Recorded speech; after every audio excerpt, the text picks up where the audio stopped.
नमस्कार दोस्तों, मैं आपका दोस्त जयवीर सिंह आपके अपने YouTube चैनल रचित ट्यूटोरियल में आपका स्वागत करता हूं। दोस्तों, आज हम कक्षा 10 के भौतिक विज्ञान विषय के अंतर्गत प्रकाश के परावर्तन तथा अपवर्तन के विषय में अध्ययन करेंगे। लेकिन विषय में चर्चा करने से पहले मैं आपसे कहना चाहूँगा दोस्तों, please like, share and subscribe आपका अपना YouTube चैनल रचित ट्यूटोरियल। चलो वीडियो स्टार्ट करते हैं। सर्वप्रथम बात करें हम प्रकाश होता क्या है। जब हम किसी अंधेरे कमरे पर जाते हैं तो वहां पर रखी हुई वस्तुएं हमें नहीं दिखाई देती हैं। अंधेरे कमरे में जाते हैं तो वहां पर रखी हुई वस्तुएं हमें नहीं दिखाई देती हैं। लेकिन जब वहां पर हम टार्च या कोई मोमबत्ती का सहारा लें तो वहां वस्तुएं दिखाई देने लगती हैं। वो इस कारण दिखाई देने लगती हैं क्योंकि मोमबत्ती की ज्वाला वस्तु पर पड़ती है और वस्तु से परावर्तित होकर प्रकाश किरण हमारे आंखों पर पड़ती है। इसी कारण हमें वस्तुएं दिखाई देने लगती हैं। प्रकाश की परिभाषा इस प्रकार है। प्रकाश एक प्रकार की ऊर्जा है जो कि हमारे दृश्य ज्ञान को संवेदना प्रदान करती है। अब प्रकाश के गुणों के बारे में बात करते हैं। प्रकाश के सर्वप्रथम पहला गुण है, प्रकाश एक प्रकार की विकिरण ऊर्जा है।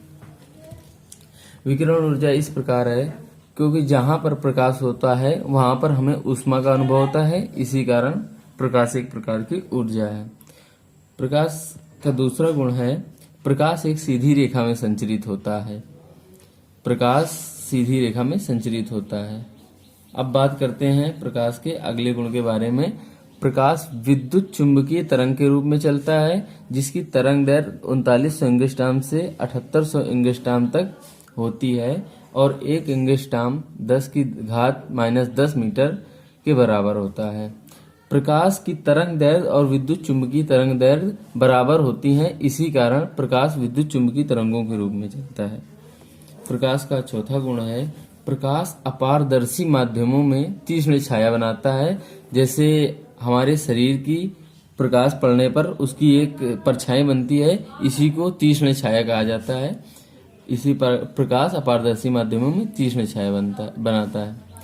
पांचवा गुण है प्रकाश का, प्रकाश के संचरण के लिए माध्यम की आवश्यकता नहीं पड़ती है, अर्थात प्रकाश निर्वात में भी चल सकता है।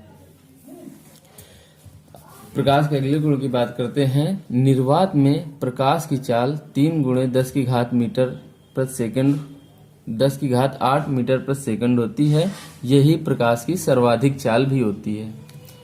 अब बात करते हैं प्रकाश पदार्थिक माध्यमों में जैसे लोहा, चांदी, कांच, जल इत्यादि में प्रकाश की चाल निर्वात में प्रकाश की चाल से कुछ कम होती है। अब बात करते हैं प्रकाश किरणें आपस में अनिर्भर होती हैं। प्रकाश किरणें आपस में अनिर्भर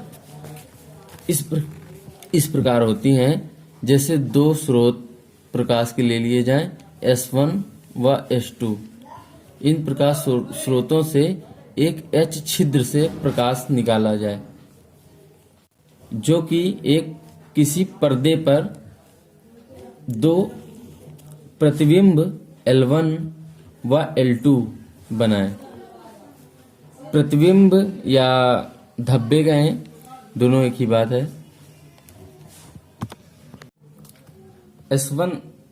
S1 धब्बा से S1 प्रकाश स्रोत से L1 धब्बा या प्रतिबिंब और S2 प्रकाश स्रोत से L2 धब्बा व प्रतिबिंब बनता है।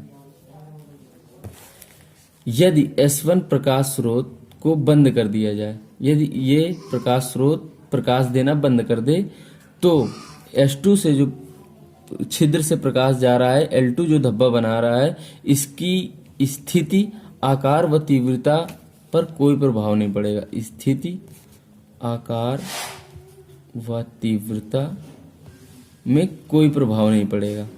इसी प्रकार यदि S2 प्रकाश स्रोत को बंद कर दिया जाए, अर्थात S2 प्रकाश स्रोत न दिया जाए, प्रकाश न दिया जाए, तो S1 से बनने वाला L1 धब्बा की स्थिति, आकार व तीव्रता पर कोई प्रभाव नहीं पड़ेगा। इसी को प्रकाश किरणों की अनिर्भरता कहते हैं।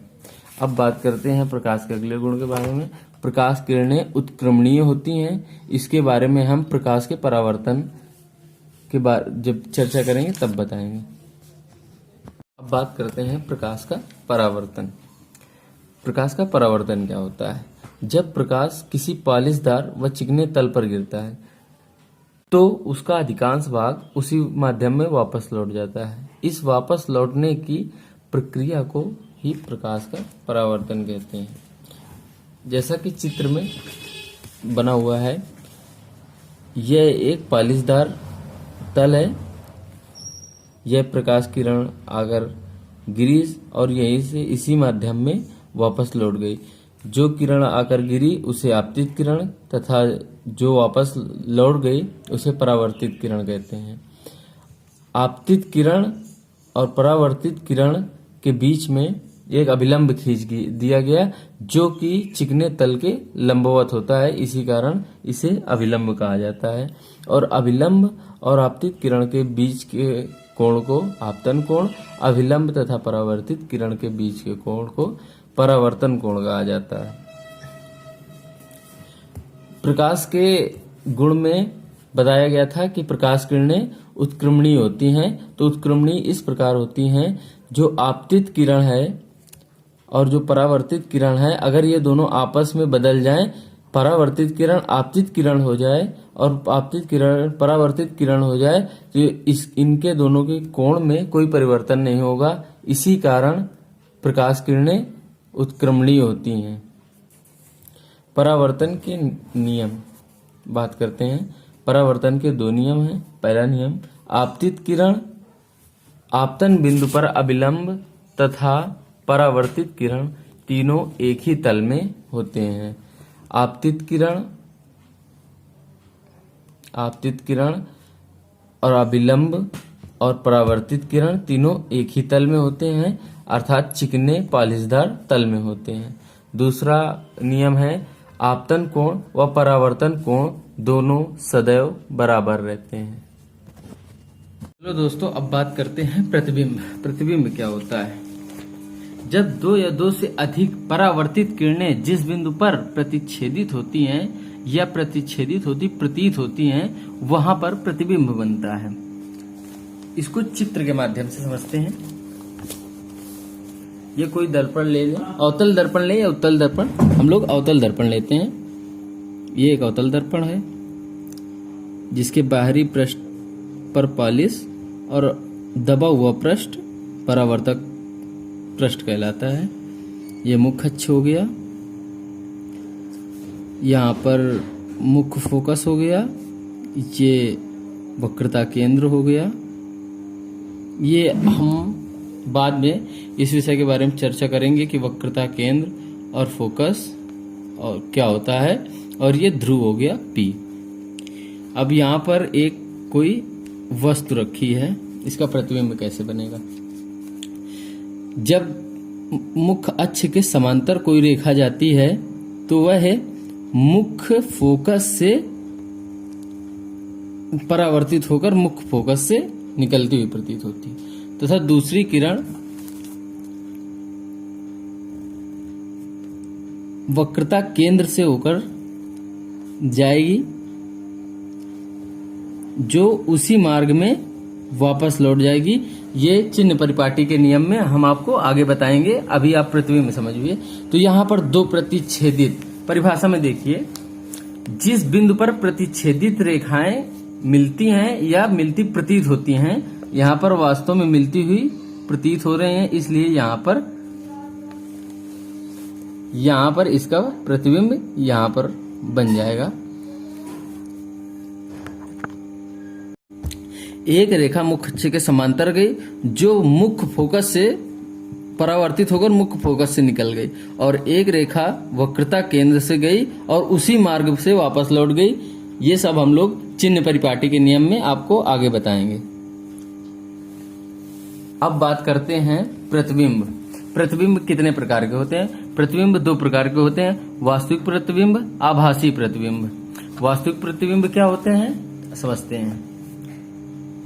वास्तविक प्रतिबिंब, यदि किसी वस्तु से चलने वाली किरणें परावर्तन के पश्चात वास्तव में प्रतिच्छेदित करती हैं तो वहां वास्तविक प्रतिबिंब बनता है। और वास्तविक प्रतिबिंब हमें प्रतिबिंब को पर्दे पर लिया जा सकता है। वास्तविक प्रतिबिंब, इसे वास्तविक प्रतिबिंब आप कह सकते हैं। मुख्य अक्ष के समांतर एक रेखा गई जो मुख्य फोकस से निकल गई और जो वक्रता केंद्र से रेखा गई और दर्पण से टकराने के पश्चात उसी मार्ग वक्रता केंद्र से वापस लौट गई और दोनों को प्रतिच्छेदन बिंदु पर तो प्रतिबिंब प्राप्त हो गया। अब बात करते हैं आभासी प्रतिबिंब की परिभाषा देखते हैं। यदि किसी वस्तु से चलने वाली किरणें परावर्तन के पश्चात प्रतीत होती हैं वहां पर आभासी प्रतिबिंब बनता है। अब लेते हैं हम उत्तल दर्पण, जिसका बाहरी उभरा हुआ भाग परावर्तक पृष्ठ, इसका उभरा हुआ भाग परावर्तक पृष्ठ तथा दबा हुआ भाग में पालिश होती है। ये हो गई मुख्य अक्ष। यहाँ पर वस्तु रखी है। मुख्य अक्ष के समांतर जो रेखा गई वो यहाँ पर हो गया मुख्य फोकस, यहाँ हो गया वक्रता केंद्र। जो मुख्य अक्ष के समांतर रेखा गई वह मुख्य फोकस से निकलती हुई प्रतीत हुई और जो रेखा वक्रता केंद्र पर गई जो उसी मार्ग पे वापस लौट गई और इसका प्रतिबिंब ये बना। और आभासी प्रतिबिंब सीधा बनता है और वास्तविक प्रतिबिंब उल्टा बनता है। आगे हम लोग कल बात करेंगे समतल दर्पण द्वारा प्रतिबिंब का बनना। दोस्तों, उम्मीद करता हूँ आपको ये सेशन पसंद आया होगा। जाने से पहले कहना चाहूंगा, please like, share and subscribe आपका अपना यूट्यूब चैनल रचित ट्यूटोरियल। तब तक के लिए जय हिंद।